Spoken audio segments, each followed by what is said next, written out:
BTR Chief Pramod Boro today laid the foundation stone for a statue in honor of Sujit Narzari, the first martyr of the Bodoland movement.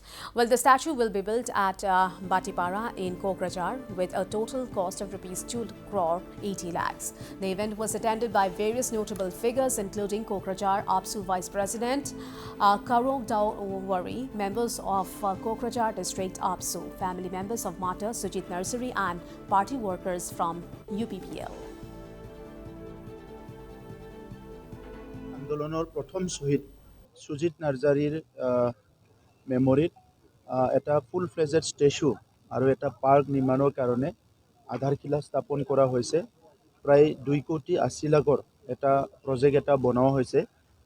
Sujit Narzary শ্বহীদ হোৱাৰ পিছত প্ৰত্যেক বছৰে নিখিল বড়ো ছাত্ৰ সন্থাই তেখেতৰ মৃত্যু দিৱসটো 12 জুনত পালন কৰি আহিছে আৰু ৰাস্তাৰ ওচৰত আগৰ সময়ত আমাৰ নিখিল বড়ো ছাত্ৰ সন্থাই কোকৰাঝাৰ ডিষ্ট্ৰিক্ট আৰু সাউথ কোকৰাঝাৰ আঞ্চলিক লগ লাগি যিটো ষ্টেচু বাটিপাৰাত ৰাস্তাৰ ওচৰত নিৰ্মাণ কৰি থৈছিলে, তাতে সকলো তেখেতক স্মৰণ কৰি আহিছে ইমান বছৰে আৰু আগতে সেইটো পাৰিব লাগিছিলে কিন্তু পলম হৈ গ'ল।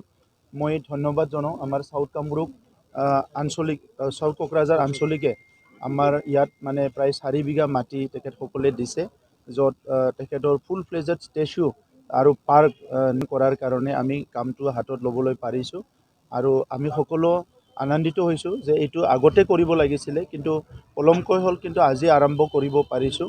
গতিকে বড়োলেণ্ড আন্দোলনৰ প্ৰথম শ্বহীদ সুজিত নাৰ্জাৰীক যিখিনি শ্ৰদ্ধা দিব লাগে এই শ্ৰদ্ধা দিবলৈ বহুত চেষ্টা কৰিছে, কিন্তু এইটো সম্পূৰ্ণ হৈ যোৱাৰ পিছত আমি ভাবিছোঁ যে তেখেতক শ্ৰদ্ধা দিয়াটো আৰু অলপ মানে ভালকৈ হ'ব। তেনেকৈ কৰি পেলাই এই প্ৰজেক্টটো লোৱা হৈছে। 1 বছৰৰ ভিতৰত এই পাৰ্ক নিৰ্মাণ কৰা আৰু ষ্টেজু নিৰ্মাণ কৰা কামটো কমপ্লিট কৰিবলৈ আমি এটা ৰোডমেপ এটা তৈয়াৰ কৰিছোঁ, টাইমলাইন এটা তৈয়াৰ কৰিছোঁ। মই আমাৰ কোকৰাঝাৰ জিলা এপছু আৰু সাউথ কোকৰাঝাৰ যিটো আমাৰ আঞ্চলিক কমিটি আৰু বাটিপাৰা অঞ্চলৰ সকলো ৰাইজক অনুৰোধ কৰিছোঁ যাতে এই কামত সকলো সহযোগ কৰে।